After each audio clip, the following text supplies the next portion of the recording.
Medical కాలేజీలో ఇక్కడేమో ప్రజల్లోకేమో వ్యతిరేకం అని చెప్పి ప్రైవేటీకరణ వ్యతిరేకం అని చెప్పేసి మీరు అంటా ఉన్నారు వైసీపీ వాళ్ళు. ఢిల్లీలో మాత్రం సంతకాలు పెట్టి వస్తున్నారు అనేసి టీడీపీ వాళ్ళు అంటున్నారు. సాక్ష్యాలు ఉన్నాయంట వాళ్ళ దగ్గర, ఢిల్లీలో సంతకాలు పెట్టినట్టు. అసలు ఏం చెప్పాలన్నా కూడా వాళ్ళు ఏం ఆలోచించి మాట్లాడుతున్నారు జగన్మోహన్ రెడ్డి గురించి. జగన్మోహన్ రెడ్డి ప్రైవేటీకరణ గురించి మాట్లాడుతున్నప్పుడు మీరు డబ్బుండి మాట్లాడరే. 17 మెడికల్ కాలేజీలు కడుతున్నప్పుడు నేను ఒక్కడి కూడా కట్టలేదని చెప్పేసి ఆయన అన్నాడు కదా, ఎవరు స్పీకరు మాట్లాడినప్పుడు ఏం చేశారు? అయ్యన్న పాత్రుడు ఇక్కడ ఇంజనీరింగ్ కాలేజీ లేదన్నాడు, శ్రీకాకుళంలో అది మెడికల్ కాలేజీ లేదన్నాడు. ఇప్పుడు ఎట్టుంది అక్కడ మెడికల్ కాలేజ్? అసలు ఒక మాట చెప్పాలంటే Jaganmohan Reddy with witness with ప్రూఫ్తో సహా పెడుతున్నాడు. మీకు చేతనవుతుందా? మీ దగ్గర ఏమైనా సాక్ష్యాలు ఉన్నాయి జగన్మోహన్ రెడ్డి చేయలేదని? ఇప్పుడు జగన్మోహన్ రెడ్డి అనే వ్యక్తి క్లారిటీగా చెప్తున్నాడు, సబ్జెక్ట్ మాట్లాడుతున్నాడు, ఆ సబ్జెక్ట్ విత్ జీవోతో సహా చూపిస్తున్నాడు. మీ దగ్గర ఏముంది జీవో చెప్పండి? మీ దగ్గర జీవో లేదు, ఏం లేదు. ప్రజల్ని మభ్యపెట్టడం, ప్రజల్ని ఏదో మరిపొడి మాడికాయలు చేయడం తప్ప మీరు జగన్మోహన్ రెడ్డి చేసిన ప్రతి జీవో చూపిస్తున్నాడు. మీకు చేతనైతే మాట్లాడండి, మీరు చేతనైతే చూపించండి. జగన్మోహన్ రెడ్డి అది చేయలేదు, ఇది చేయలేదని ఈ రోజు వరకు కూడా జగన్మోహన్ రెడ్డి ప్రతిదీ కూడా సాక్ష్యంతో సహా చూపిస్తున్నాడు. మీకు చేత కావట్లేదు. ఢిల్లీలో సంతకం పెడుతున్నారని. ఢిల్లీలో ఎవరు సంతకం పెడుతున్నారు? మీరు వెళ్ళి కాళ్ళు పట్టుకుంటున్నారు. ఎంతవరకు జగన్ని ఆపండి, జగన్ ఆపండి. జగన్కి భయపడిపోయారా మీరు? నిజంగా చెప్పాలంటే జగన్మోహన్ రెడ్డి చూస్తే ఉచ్చ కారిపోతుంది ఒక్కొక్కళ్ళకి. ఇప్పుడు చెప్తున్నా, ఉచ్చ కారిపోతుంది. జగన్మోహన్ రెడ్డి అనే వ్యక్తిని తలుసుకుంటే రాత్రి కూడా చంద్రబాబు నాయుడు ఇంట్లో కూడా నిద్రపోవట్లేదంట. ఏమైనా ప్రోగ్రాం పెడితే రేపు ఎంతమంది జనాలు వస్తాను భయపడుతున్నాడు చంద్రబాబు నాయుడు. ఆయన ప్రశ్నిస్తానని చెప్పి అక్కడ హైదరాబాద్లో పండుకుంటున్నాడు.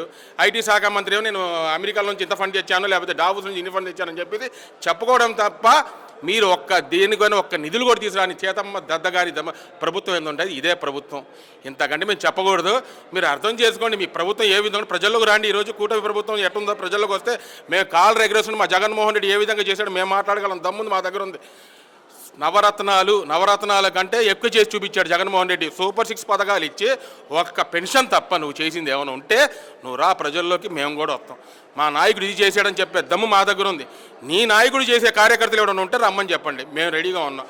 ప్రైవేటీకరణని చేసుకోవడానికి ఎందుకంటే ఇది పెద్ద స్కాము.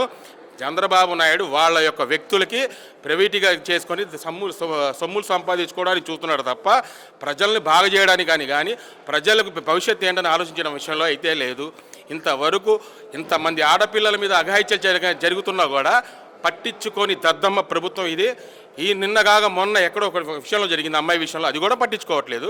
ఏంటంటే సుగాలి ప్రీతి విషయంలో అయితే ఒక దయ్యం పట్టినట్టు ఎగిరిండు, దయ్యం పట్టి ఓ అని ఎగిరిండు. ఏమి చేశాడు? ఇప్పుడు సుగాలి ప్రీతికి న్యాయం చేశారా? సుగాలి ప్రీతికి న్యాయం చేశాడా పవన్ కళ్యాణ్? చేయలేదు. ప్రశ్నిస్తే లేదు, ఏం మాట్లాడేది లేదు. నెలకు 500 కోట్లు ప్యాకేజీ, ఇది తప్ప అతని ప్యాకేజీ స్టార్ అందేమని ఉట్టికి కాదు, డబ్బుల కోసమే. అది 15 సంవత్సరాలు వాళ్ళు కలిసి ఉంటాం. 15 సంవత్సరాలు కాదు, 20 సంవత్సరాలు, 25 కాదు, 50 సంవత్సరాలు కలిసి ఉన్నామనండి. నెక్స్ట్ 2029లో 2.4 జగన్ 2.4 ఏ విధంగా వస్తుందో మీరే చూద్దరు. కానీ మోడీ గారు ఉంటారు, పవన్ కళ్యాణ్ గారు ఉంటారు, చంద్రబాబు నాయుడు బతుకుంటే 70 సంవత్సరాలు కదా, మళ్ళీ 5 సంవత్సరాలు 3 సంవత్సరాలు ఉండాలి కదా ఆయన ఉంటే. లేకపోతే లోకేష్ గారు ఉంటారేమో. కలిసి ఉండమనండి ముగ్గురు, సరే ఎదుర్కోమనండి. ఎప్పుడైనా ఆయన పోటీ చేసే జగన్మోహన్ రెడ్డి సింగిల్గానే 3 4 కలిసి రాడు కదా. మీరు 3 కలిసి వస్తారా, 4 కలిసి వస్తారా, 5 కలిసి వస్తారా, రమ్మనండి, పోరాడమనండి, ఎదురొచ్చి పోరాడమనండి, చూద్దాం. అది కూడా అలా పోరాడితేనే కదా మీకు 11 వచ్చింది. పోరాడితే 11 వచ్చిందో, పోరాడిపోతే 11 వచ్చిందో నరేంద్ర మోడీ గారికి తెలుసు, పాపం డిప్యూటీ సీఎం పవన్ కళ్యాణ్కి తెలుసు, సరే చంద్రబాబు నాయుడుకి కూడా తెలుసు. ఎలక్షన్ కౌంటింగ్ రోజే చెమటలు పట్టి ఆయన ఇదమ్మని అమ్మ వస్తుందా రాదని కాదు, ఆల్రెడీ వచ్చింది కాబట్టి వాళ్ళ మంత్రే చెప్పాడు మేము 162 164 సీట్లు గెలవబోతున్నామని. అంటే ఎంత విధంగా ఆశ్చర్యపోవాల్సిన విషయం ఉంది. అది ఈవీఎం అనుకోవచ్చు ఏమని అయినా 11 సీట్లు అంటున్నారు కదా. 11 సీట్లో ఎందుకు భయపడుతున్నారు మీరు? నాకు అర్థం కావట్లా. సరే మీ 164 సీట్లు వచ్చినాయి, మాకు 11 సీట్లు వచ్చినాయి, మమ్మల్ని చూసి ఎందుకు భయపడుతున్నారు మీరు? 11 సీట్లు వచ్చినప్పుడు భయపడాల్సిన అవసరం ఏముంది? దమ్ము ధైర్యం ఉంది కదా మీకు. 164 మెంబర్స్, మినిస్టర్లు అందరూ ఉన్నారు. మళ్ళీ 11 సీట్లు చూసిన వాళ్ళకి ఎందుకు భయపడుతున్నారు? వచ్చా ఇంతకంటే నేను చెప్పను. వచ్చా ఆ 11 సీట్లు వచ్చా.